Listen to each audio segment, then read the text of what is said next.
My name is Vesimangobeni, the law connoisseur, here to make legal knowledge both comprehensible and within your reach. I am popularly known as Becoming Advocate Ngobeni on all my social media platforms, and that is your TikTok and Instagram. Welcome to the third episode of the Pupillage Survival Kit. So basically, it is a pupillage guide for those that are going to embark on pupillage next year, or if you are a law student and you're wondering what does pupillage entail, well, this series mainly answers those questions so that you know what to expect and what your pupillage year will be like should you want to be an advocate. Today the topic is around funding. Funding in a sense that pupillage is unpaid, so the year that you'll be doing pupillage, you won't be getting any remuneration, in contrast to being a candidate attorney. So what that means is that your living expenses, commuting to work, commuting to chambers, going to court, all those things are on you and they are your responsibility to take care of. So starting off, this is something that you must know, that if you are going to do pupillage, you must know that pupillage has been unpaid, and in the year 2024 it was unpaid for us as well. However, there is funding that a person can get. It is not compulsory. You're not in any way entitled to it. It is a privilege for you to actually get that funding. And the first ones that I'm going to talk about are for the people that are going to be doing the pupillage with the GCB. So the GCB has got bursary opportunities for their pupils, and the applications usually open as soon as pupillage starts, and then you put in your application and then they select you according to financial need. So it is not automatic that because you're doing pupillage in that year you are going to get funding. Then the JSA one as well. So if you are doing your pupillage with the JSA, there is also a bursary that you can apply for, and if you are successful you will get the funding. If you're not, unfortunately, you'll have to take care of yourself during the year. But also it's subsidized funding, guys, so it's not going to cover everything or every cost or every living expense, but it's there to aid, you know, your financial circumstances while you're doing pupillage. For me, I got the JSA bursary, and tell you what, it has been the most helpful in a sense that I mainly used it for my transportation to get to work. So I stay at home. I didn't need to worry about living expenses, because food and all those associated expenses, staying at home, water, electricity, all fell upon my parents, so I didn't have to take care of that part. But I do understand that there could be other people who still have those responsibilities, and that's something that you need to think about prior to actually starting your pupillage. Just to give you guys a little bit of a background about me and my financial circumstances that basically necessitated me needing the financial assistance. So, and you could also find that there are people that are going to be doing pupillage next year that are in the same circumstances as mine. So I went to the bar straight from varsity, which means that I moved from doing my LLB in 2023, completing it, and then 2024 I was a pupil advocate. What that means is that I do not have any work experience, and with me not having work experience, it means that I don't have any savings, because traditionally how people would do it is that there will be candidate attorneys first, attorneys, or work in other legal departments, acquire as much experience as possible, and while they're acquiring that experience, they're also saving up for the year that they won't be working.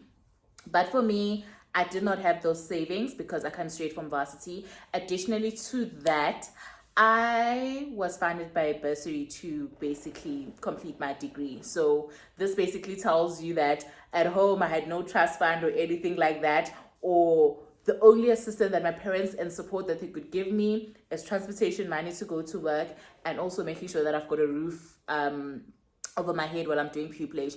And it would be a blessing for those that are going to be doing pupillage in the same province where their home is. That way you're cutting down costs. So you will have, if you're doing your pupillage with the bar, the JSA bursary, or the GCB bursary to apply for. It is helpful, guys. I believe that most bars actually have the first financial assistance bursaries. Even if you're at the sidebar, for example, I know that Pabasa does assist their pupils in terms of like a stipend that you get on a monthly basis. It is a privilege to get that stipend, guys, because remember, doing pupillage generally is unpaid. So when bars take it upon themselves to actually assist or bring financial aid to their pupils, it's actually a remarkable thing that I think is great that they continue to do, because what that does is that it allows everyone to go for pupillage whether or not they have the financial capabilities. And that's why we say that law is transformative, and we say that law is an amazing profession to be in, because it gives you a chance whether or not you have got the financial muscle to put you at a certain place. If you are deserving, if you are a deserving pupil, you are definitely going to get assistance, and if you do have financial needs, you will get that assistance. So those are the first two that we spoke about. We spoke about funding that you're either going to get from the GCB, and then funding that you're either going to get from the bar that you're doing pupillage with, which is with me was the JSA. I applied for both, but I only got one, and to be honest, that one honestly helped me, and I just mainly needed to get to work, so just for transportation. Then the other one that a lot of people know about is the SASITA stipend or funding. With SASITA, the requirement is that you have to be doing your pupillage in that year, and you have to be less than the age of 25, and you were not an admitted attorney prior to that, or you did not receive the funding at any point. Maybe if you were a candidate attorney, then now you are an advocate, you're a pupil advocate, you have already received the funding. With that one, it is a year bursary, so please make sure that you financially plan your journey to coming to the bar. In as much as I was coming from varsity, I did plan my journey in a sense that I knew that, okay, I stay in Springs, so JSA isn't centered. How am I gonna get to work? My parents were like, no, you're going to stay home. So at least we've got that expense sorted. So food and everything is sorted. You now will just have to deal with transportation money to get you to JSA and back. And also with that, we're quite supportive. So if you do have a family member that is willing to assist you in that regard, please make sure that you have that sorted. But those are the three bursaries that I know. Let me name them in case you missed them in the whole conversation. It's going to be the GCB bursary for those that are doing their pupillage under the GCB. Then it's going to be your bar bursary. So for example, if you're doing your pupillage with the JSA, Pretoria Bar, Pabasa, they would then also have that initiative to actually give you a stipend or a bursary for that year that you're doing your pupillage. And then you also then have SASITA. SASITA is, you need to be under 35, first time doing pupillage, and yeah, it is a 7,000 rands bursary. Please do your research about it and make sure that it does not pass you by.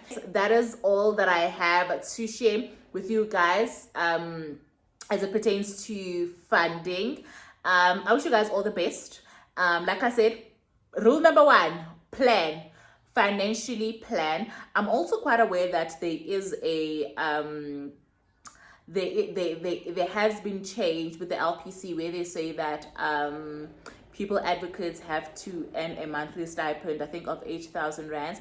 I don't know what the weighting or the here is English leaving my mind. I don't know what that would mean for pupils for next year. Maybe you guys will get funding, or they will still continue with SASITA to give everybody those stipends, or alternatively, it could still be the same situation till this day, but there has been like a minimum wage for pupil advocates and for candidate attorneys. So for pupil advocates, I don't know how the funding system is going to work in terms of every advocate at least getting 8,000 rands per month. But I think we'll all just have to wait and see how that plays out. But I'm hopeful. I think there is transformation in law in terms of the minimum wage that allows people, advocates, and candidate attorneys to at least have a minimum wage that they get on a monthly basis.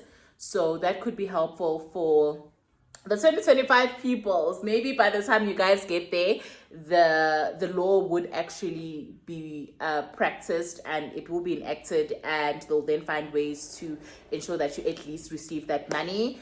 But for now, don't also hold your hands and be like, no, I'm going to get the money that they're saying we must get as a minimum wage. Please make sure you are fixing yourself financially and you're financially planning for your pupillage year. My name is Rusimango Beni. Thank you so much for watching. I do hope this video was helpful. Tomorrow we are doing part 4. See you guys tomorrow, and thank you guys for watching. Please subscribe and tell your friends to tell their friends to subscribe. I'm so grateful. Before I actually end this vlog, I'd like to say I'm so grateful. Thank you to everybody that has followed me. Guys, I'm literally sitting at 200 subscribers. I know it's not a lot to other people, but for me, there is 200 people that I'm sharing law knowledge to, and that means a lot, because I always say that some of us work so that you guys can run. So making this information available for future pupils, for future legal practitioners, is my way of giving back, because there was also people that assisted me with this journey, and I'm hoping I can also assist other people. So yeah, that is all. See you guys in my next video, which will probably be tomorrow. It will definitely be tomorrow. So please do subscribe, and whatever questions you have, please comment down below. I will definitely check the comments so that I respond to each and every comment that I receive. I realize that you guys don't comment. Guys, please comment. Even if you leave a heart or whatever, please do leave a comment, just so that I see that people are watching. Thank you so much.